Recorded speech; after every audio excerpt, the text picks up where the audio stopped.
You're making me very emotional, but thank you so much. It's a great honor to be here at the National Network of Grantmakers, and the theme for your conference is so dear to my heart. And as I talk to you today, you will understand why. There's so many people in this room that we are all depending on you to make a difference. I guess I want to start back a little bit and talk about where I come from and why I am here today sharing these stories with you on justice.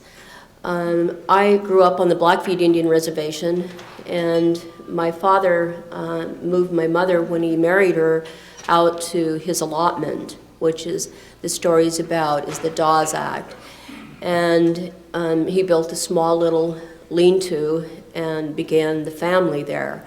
And there was 9 members of 9 children, and we lived out on the reservation. Of course, we didn't have running water, everything, and pretty much rural America at that time, and no TVs. But our relatives would always come and visit, and it would be friends or neighbors or relatives, and always talk about that they couldn't get their money. And I would hear the stories, and I remember being a very young person at that time, about, well, I saw the farmer take off a grain load, a truckload of grain off of my property, but I don't get any money. You know, I have oil wells, but I don't get any money. And I used to continue to think in my mind is, you know, why aren't people getting their money? And I had not a clue, you know, what it was all about. But you know how it is, it's you store something in the back of your head, and then all of a sudden it resurfaces. Well, that's what happened.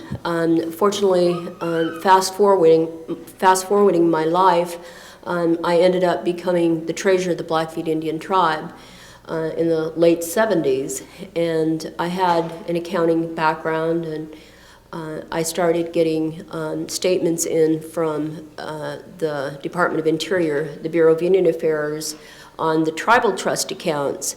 And I began reviewing them, and I was like, I couldn't believe that we were earning a deficit interest. And I knew well enough that according to the regulations is that we could only, the government could only invest our monies into guaranteed securities. So the only way that you could earn deficit interest if the government was going broke. And I knew that wasn't happening. And so I began writing letters, and I continued to write letters. And finally there was one congressman out of Oklahoma whose constituency was really affected by this entire issue. And he took an interest in it, and he began holding hearings, and every time we'd have a hearing and go in and testify, we'd find out more and more information. And it was through that process is we were able to get the government to mandate that the United States government, the Department of Interior, had to reconcile, audit, and certify all the tribal trust accounts and individual Indian trust accounts. And you know, when I first started working on this, when I was first trying to understand it, and when I was first, you know, when you pull back about what your relatives were saying a long time ago is, I can't get my money, I found out that the United States government Department of Interior didn't even have an accounting system. They didn't have an accounting system. They had never, ever audited these funds from 1887 forward. And I think it's really important to understand that this trust was forced on people. It was not automatic. It was basically after the Dawes Act was approved, and you saw it on this clip, the Dawes Act took land that was already owned by Indian tribes, but there was a group of senators in Washington that called themselves the Friends of the Indians. And what they wanted to do is they wanted more and more control of Indian land. And if it stayed in a total ownership in total ownership by the tribe, then they knew that they could not get control of it. So they created the Dawes Act, which they came in and divided the existing land that was owned, for instance, at Blackfeet, into parcels of land and distributed to individual Indians because they wanted to make them farmers. And in some of the testimony that when they were getting this Dawes or Allotment Act approved, Senator Dawes said, what we've got to do is we've got to teach these Indians about the sunshine. We've got to tell them that they've got to put seeds in the ground and let the sun shine on the seeds so they can all become farmers and prosperous. So that was the plan in Washington. And as a result, they divided these parcels of land up and expected people to go out and become farmers. Well, immediately, how would you ever even start?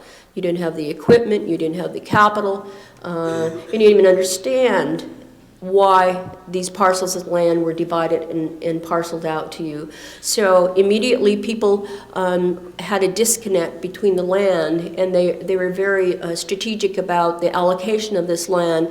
They would allocate a piece of property like at Blackfeet up near the mountains, and the other piece at the eastern edge of the Blackfeet Reservation, which would be 100 miles apart. How could you even motivate or get to that particular location to understand what it was all about? But basically, the Department of Interior came in and said, okay, you Indians are all stupid. We started our trial like this. We had a quote from the secretary at that particular time that said, you Indians are all stupid, you don't understand, so we are going to manage this trust for you to the highest fiduciary standards.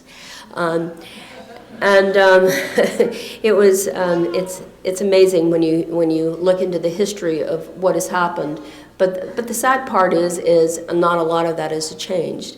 But the only way that you can force change is you have to fight for change. But as the Dawes Act, and we talked about, Congressman Saynar pushing, and what we were able to do was get an allocation of money. So the Department of Interior was mandated that they had to go in and look at these accounts. And what they found out immediately through this huge accounting firm that they hired was that, my God, these tribal trust accounts are in such poor shape that we don't know if we can only go back 20 years. And we can't do an accounting, we can only do a reconciliation of what the government says came in and what the government says went out.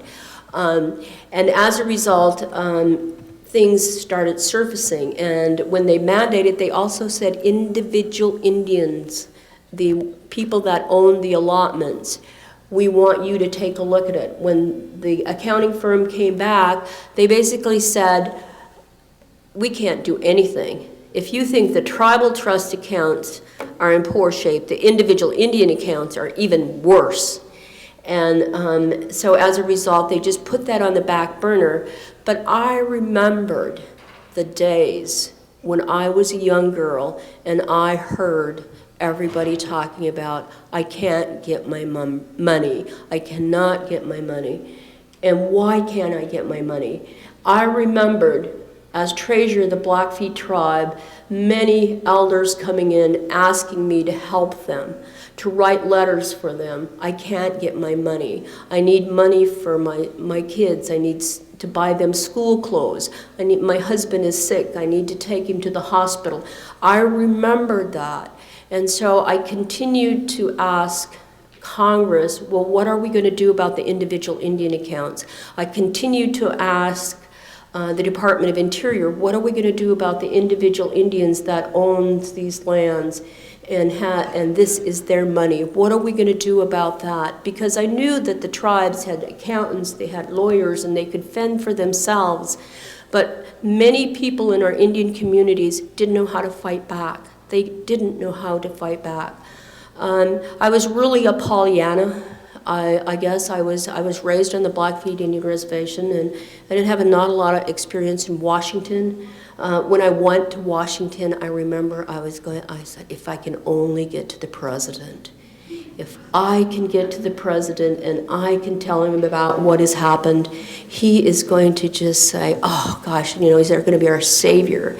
And so, anyway, so I pounded on all the doors. I pounded on doors. I tried to talk to people, and finally, at one point in time, some really smarty with the Department of Interior said, well, why don't you just sue us?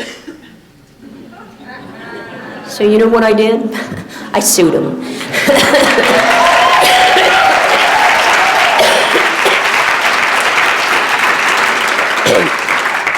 But it was a time to draw the line in the sand. Enough is enough. And many of you in this room must understand that. It's time you speak out. It's time you support these causes.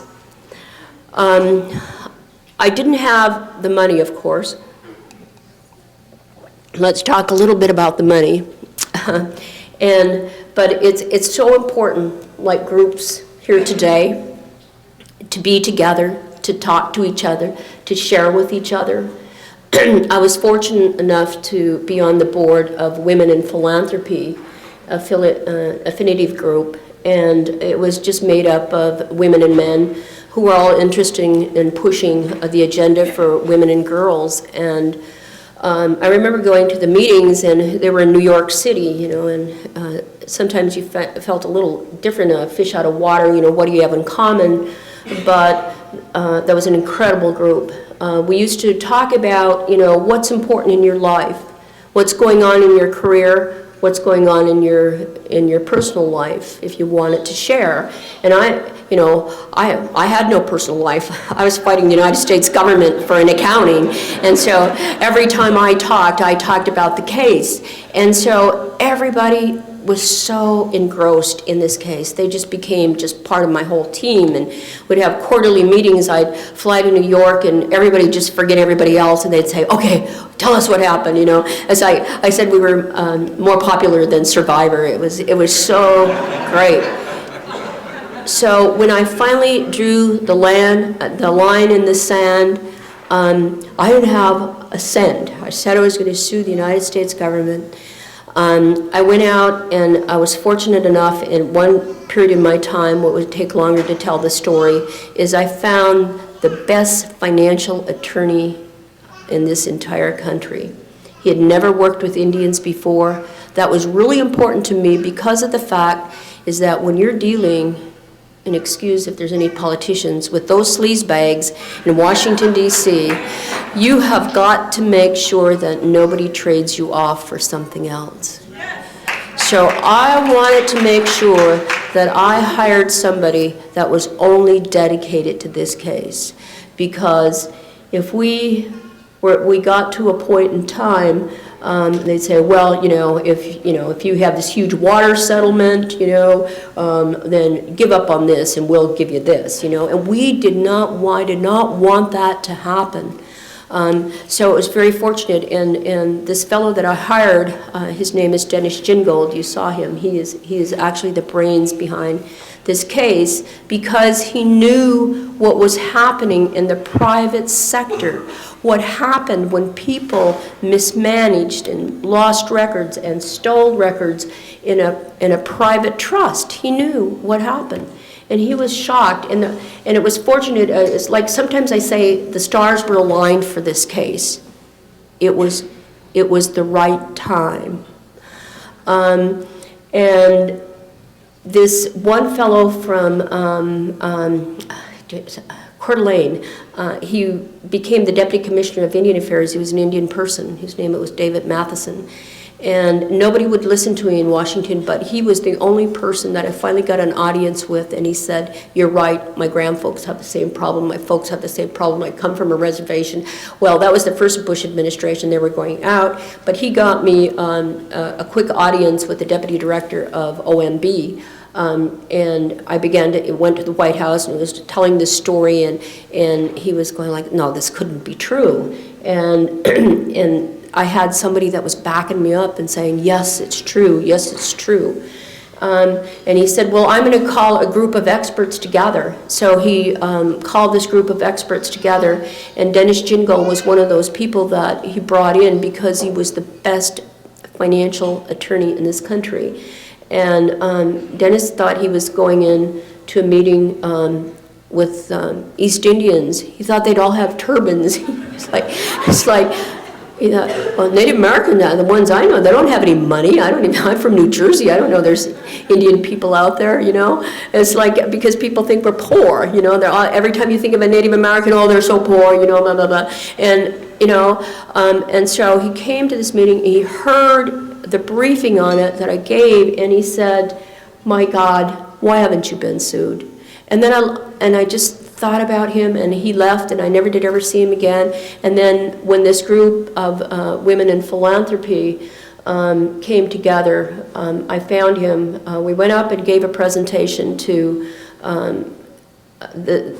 this one group of women brought together a group of funders. They said, we will hold a forum of funders, and we will help you. We will help you try to raise the funds to bring on this lawsuit.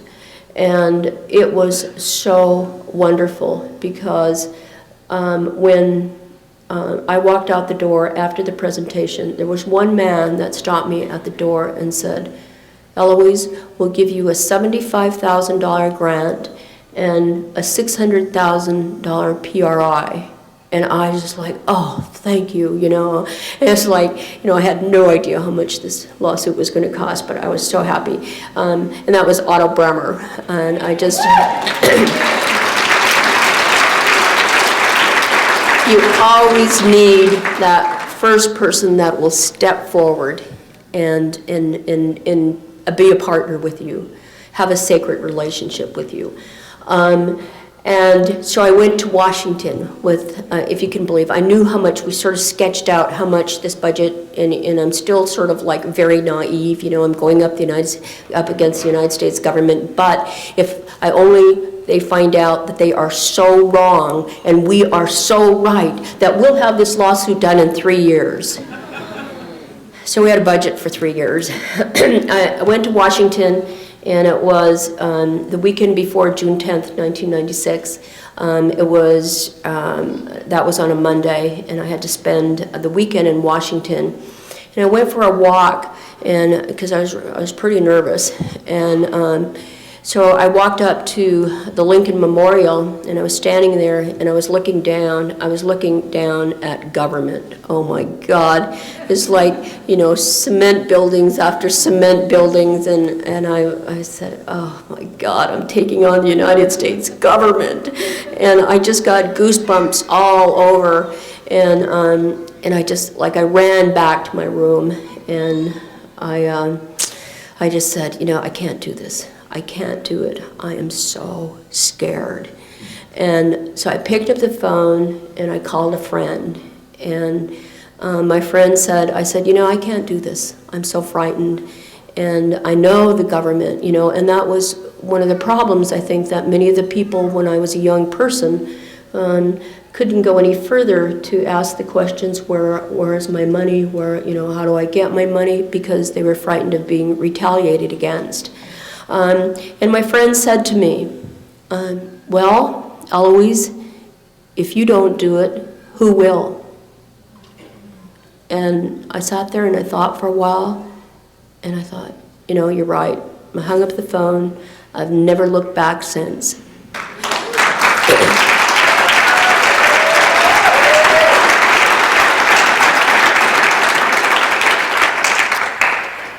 Let's talk about some of the victories that we've won. Does anybody know that we held, oh, maybe you read the Mother Jones, but it's amazing me that it doesn't surface so much of what the victories we won in this case, because this case is a landmark case. It's changing the entire appearance of how Indian country will look, because it's major change. Right off the bat, we held 2 secretaries in contempt of court, Secretary Babbitt and Secretary Rubin. They were held in contempt of court for destroying documents. And then we were able to hold Secretary Norton in contempt of court. She appealed to the appellate court, and the appellate court came down with the decision and said that we should have held her in criminal contempt instead of civil contempt. But the sad part is she got away with it. I mean, she got away with not having. But, you know, there are armies and armies of attorneys that are against us. When we walk into a courtroom, we have the Department of Interior attorneys, we have all the Department of Justice attorneys, we have all the Department of Treasury attorneys. And then through a rider that they were able to get approved through Congress, every person that we've charged, that we've charged them in contempt of court, we haven't went to trial yet, we're able to go out and hire their own private attorney firm to represent their misdealings with us. Can you believe that? Why isn't people all excited about this? You know, why when there's cuts over health and there's cuts here, they're hiring armies of attorneys to fight this wrong. And what are we doing about it? I was just talking to somebody last week. I said, why are we getting so lazy? Why aren't we more active? Where are those buses? Let's jump on the buses. Let's head to Washington. You know, even my own people. There is so many things that we need to expose about what's happening with the mismanagement of these trusts. And like the film said, we all know what happened to Enron, WorldCom, is that they went straight to jail. They didn't even get to pass go. They just went straight to jail. And in our situations, when you have people that are held in contempt of court, do you know what happened to the secretaries that were held in contempt of court? They were fined $600,000, but who paid it? Us taxpayers paid it. So there's no sanctions against these people that are doing this horrible injustice to the poorest people in this country. I want to talk about, we were able to win every single part of this case. This case has gone on for over 10 years. It's now into its 10th year. But the first part that we had to prove was breach of trust. And the federal district court ruled that the government was in breach of trust. They immediately appealed to the appellate court. The appellate court said you're in breach of trust. The government argued that they didn't have to give us an accounting because this trust that was set up, it wasn't like a private trust. We don't have to have the same standards as other trusts do. But the district court ruled in our favor, and that common trust law standards prevail, and the appellate court ruled even further. The appellate court said common trust law standards prevail, and you're going to go back from 1887 forward with an accounting. Immediately, this is what happens in Washington, but immediately the Department of Interior ran to Congress and they found a rider, and it was the California firefighting rider, where, remember when they were having all the fires and they were allocating money to fight the fires, they added a rider on that says that they could stay the accounting. So they approved it. Nobody could vote against it. And so they approved that rider, and they were able to stay the accounting until December of 2004. And then the judge, our judge, who's an excellent, fair judge, ruled that then the accounting is back in place, that they have to come forward with an accounting plan to account for monies.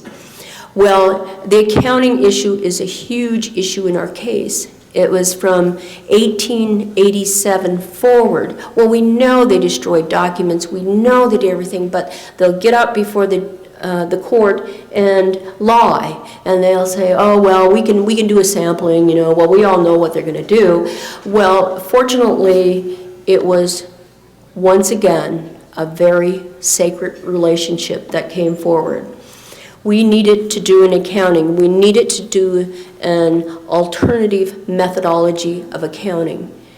We needed to hire the best accountants in this entire country. We needed to hire the best oil and gas accountants. We needed the resource accountants that are out there for timber, for everything, because we had to recreate what happened. And fortunately, in '97, there was a man in New York City that picked up the New York Times and was reading the story about the MacArthur Award that I received. And I was the lead-in story about it. And he calls his, at that time, program officer, who happens to be in this room, and said, "Do you know this Indian woman from Blackfeet who just received this MacArthur Award?" And she said, and it's like, well, how many of the program officers have to be so dedicated in understanding the issues that you're fighting for social justice? She came new into a job. She didn't grab the newest applications for funding. She grabbed the ones that had been declined because she wanted to know what the foundation was declining. I mean, isn't that the smartest, most brilliant thing that you ever heard of?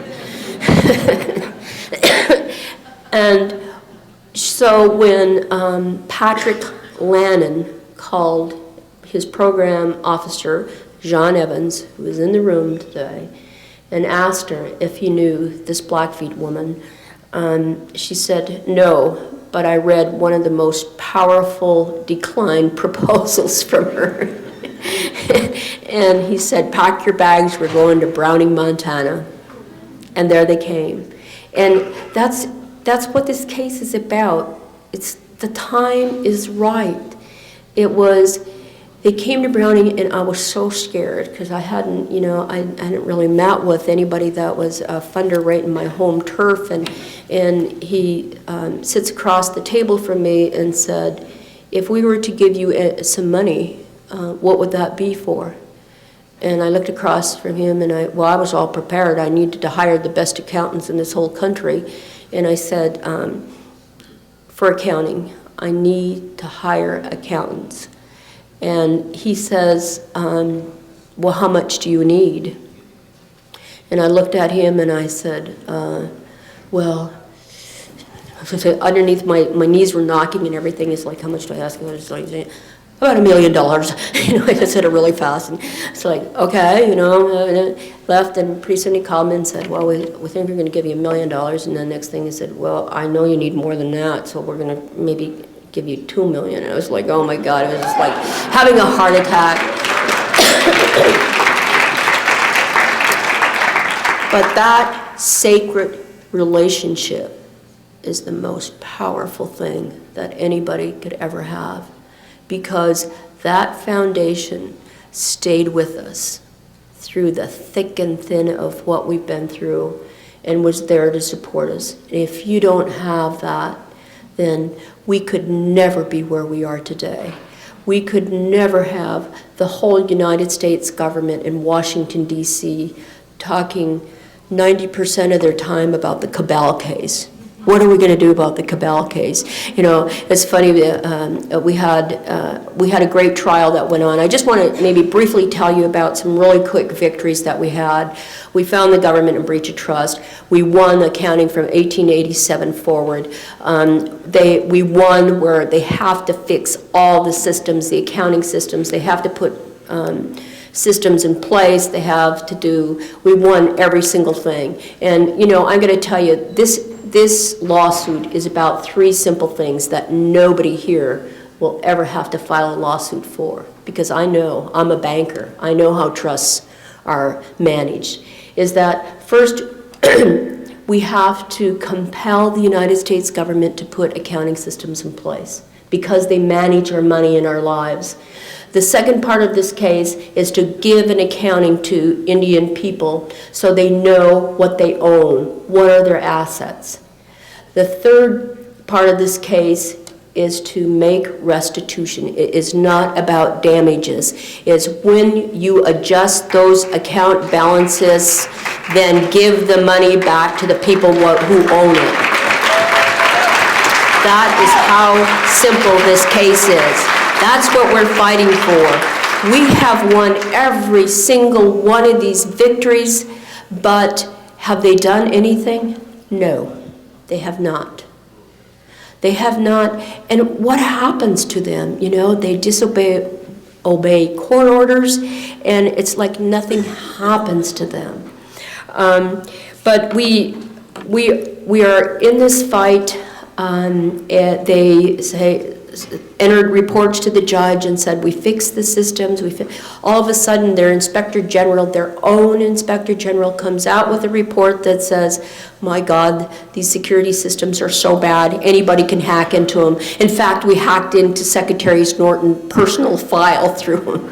I mean, it's like, they hacked into NASA information. I mean, they are so bad that anybody can hack into these systems. They can move things around. They can move Indian money around. They can move it. I'm a banker. I know that there is like 2,000 hits a minute, people trying to access financial information. So here you have a system with absolutely no firewalls, nothing to protect these assets, and then they say, no money is missing, Congress. You know, we can't find evidence of anything missing. But anyway, the end of July, we finished another trial that was proving that they had lied to the judge. And we brought 3 individual Indians from different parts of the country to testify, because when you're talking IT securities, you know, it's kind of boring, you know, like, even though you know that this money and assets are owned by people, when you're talking computers, people sort of like blank you out. And so how does it affect people's lives? And we brought 3 people in. One was Ernestine Wallace from Idaho, Shoshone Bannock. And she talked about when she was a young girl that, you know, she had to figure out ways to go to school even though her parents owned all this property because there was not enough money. And so she went off and she had to join the army to become a nurse so she could get funding. And then she would have jobs in other parts of the United States, but then come home and her mother would always tell her, Ernie, can you go find out where my check is? Ernie, can you find out why I haven't gotten any money? And she testified that today those words are constantly in her inner ear. Ernie, find out where my money is. And she has dedicated her life to try to help people to write, and anything we need for our case, she tries to help out. We had a Navajo lady, Mary Johnson, testified. She could not speak English. She only spoke Navajo. And I fortunately was able to visit her at her home. Oil companies came in. They ran pipelines over the top of her land, so she couldn't even get to her house. She had to go way around her house. In no other place would they ever allow that to happen. She had oil wells pumping in her backyard that contaminated this little tiny spring that came down to feed her goats and her sheep, and they died. And then she went to the Bureau of Indian Affairs to report it, and to the Department of Interior. My animals have died. You know, I can't get into my home. I have to move out of my home when I hear the sweet gas fumes come out. They're so strong, and nothing happened. So when she testified at the end of July in our case, she testified in Navajo that her husband and her said, well, you know what, if there's no money coming off of these wells, why don't we just go turn them off? So they took their little toolbox up there and they shut off those wells.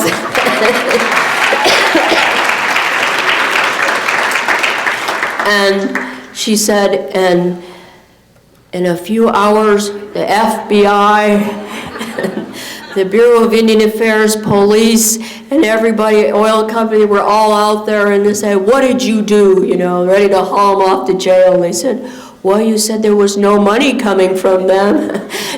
But I mean, that was so powerful. That was so great. But, people are affected every single day, and nothing has changed. And what we are telling the United States Congress, and what we're forcing the administration to do, is a change that will amount to people having access to their assets. This is so simple. Why don't we bring a receiver in? We put the entire Department of Interior into receivership. Send them home. Send the bums home. They won't send them to jail, but let's send them home. And let's fix this. Let's rehabilitate these accounts back to health so people can access them, so people can change the way that they have been robbed out of their entire lifestyles. Let's make a big, huge change.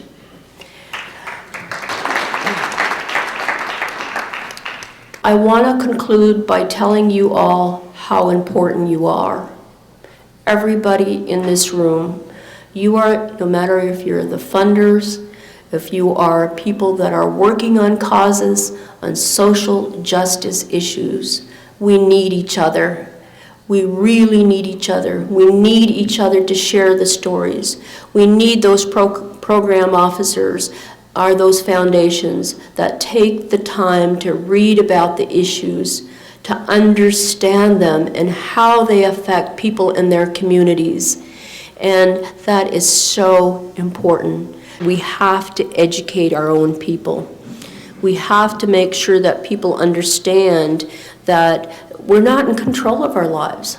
Let me tell you right now, we are not in control of our lives as Native people. The politicians in Washington are the ones that control us. The Department of Interior controls our lives. And we have to change things.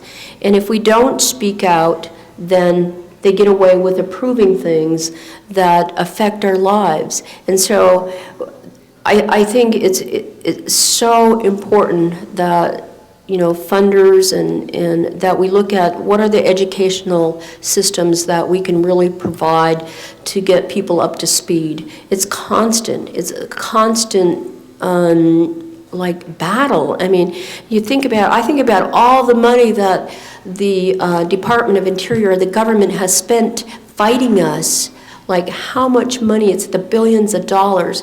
I just have to share a story with you because Senator McCain, who I thought was really my good friend, whatever, but he introduced the bill to settle this case because it's just taking too much time. I mean, this Cobell case is just taking too much time. We got to get rid of this. We got to settle that.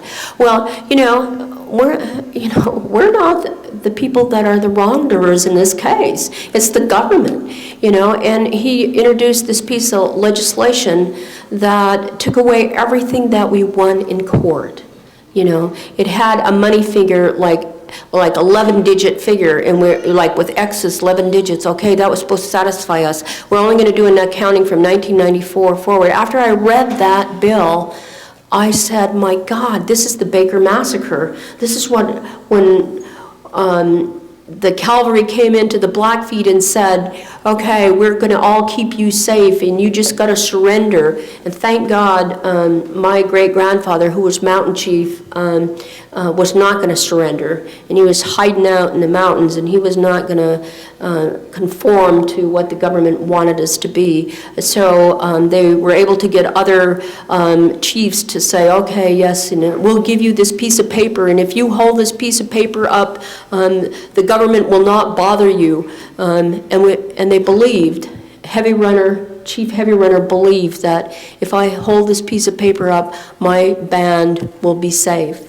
Here came the cavalry led by Major Baker, and he ran out and he held the piece of paper up and waved it, and they came in and they killed them all anyway.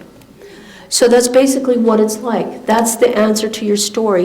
If we don't continue to keep ourselves educated and on edge all the time, that they will surround us and they'll kill us.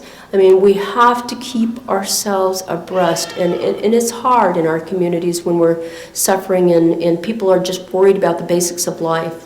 But I guess is proactive writing to Congress and saying we're not going to allow this to happen anymore. Well, let me tell you, oh man, Senator McCain was so mad at me. He was pointing his finger at me and he's like, oh, you know, I'm trying to do the right thing and you're just doing it. It's like, and you know, I'm so getting, I guess, thick-skinned and calloused from these people anymore that you just don't believe them. And I said, oh, I'm so sorry, senators, that I hurt your feelings, you know. But I mean, it's a mentality that we've got to challenge.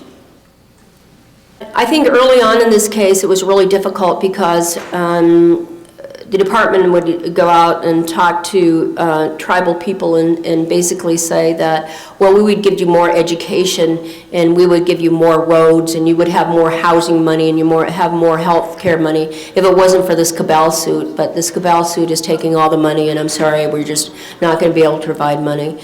We were really able to challenge that and get some of the top leaders really educated right off the get-go and basically say, this is not appropriated money that we're dealing with.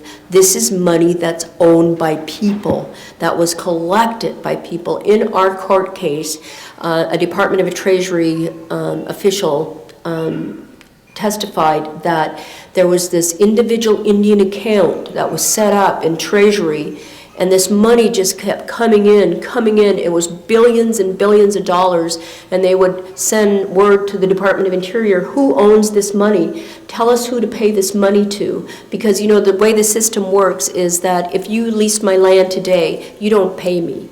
You go to the Department of Interior, the BIA, and you give them the money. Then it's up to them to make sure that it's recorded properly, and then it goes into Treasury that acts in the bank, and then they're given information to send a check back to you. Well, let me tell you. And so the Treasury said there's billions and billions of dollars that was just being accumulated. We didn't know who it belonged to, so we used it to reduce the national debt. So those are the stories that you share with tribal leaders. Those are the stories that they have to understand whose money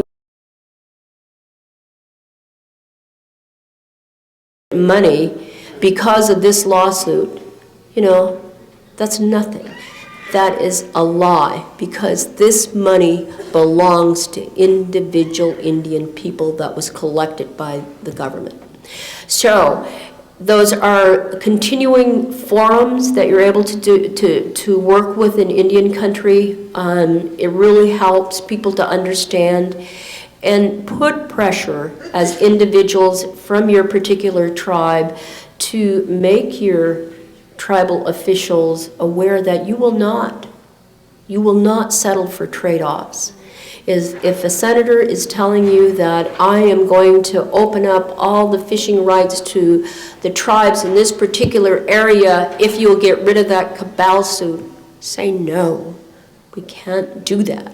I mean, you have to have the values that you stand for, and I think that we've done a pretty good job with that. I know that when we testified on this bill, there was 5 of the tribes that came out and said that we will not, we are supporting Eloise on her decision that if the money that is allocated will go to the court registry instead of the Department of Interior, put it back in the hands, or the Treasury, back in the hands of the thieves, no, we're going to support that. So there were some areas that they agreed on, and you continue to have to work on it. The sad thing is you're just a few people out there, and so you have to continue to work on educational programs that will affect so many people. That's why if anybody knows about a tribe, them cutting back any appropriated money as a result of this lawsuit, it needs to be filed with the judge. That's called retaliation. And the judge has came out very strongly that any employee or government official that comes forward that has any information about this case that they've been retaliated he wants to hear it. And he punishes, let me tell you, because we've had a couple very brave women that came forward and said, you know, this is how it is really happening, and the government heard about it. So it's really important. They cannot do that. They cannot say that they're taking money from this. They try to. They go out and lie, and all we get is statements, and we file it with the judge, and hopefully one of these days he'll put them in orange suits and send them on their way. I'm waiting for that day. I was like, you know, I was keep thinking about poor old Martha Stewart, you know, she stole 40,000, 60,000, and they just sent her right up, you know, and here is the United States government, billions and billions of dollars, and what's happening with that? Nothing, you know. On the tribal trust accounts, many of the tribes have filed lawsuits themselves. Many of the tribes have filed amicus briefs with our case. And some of the tribes have decided that they will file in a different venue, basically not in U.S. District Court in Washington, D.C., where we are. I know many of those tribes have, and I think that once this case gets over, that those tribal suits will come forward. I don't know if I don't know. I think in today's time, and it all goes back to education. In our case, is what is so cool is because we're sort of all the different plaintiffs, the individual Indians are isolated from politics, so we don't have the tribal government saying something. It's all the individual Indians, and every time I go out to Indian country, not one individual Indian gets up and says, I want to be paid my money right away.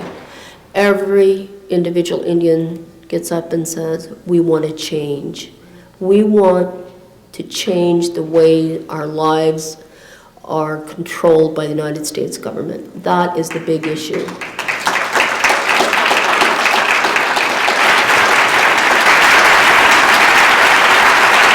Thank you very much.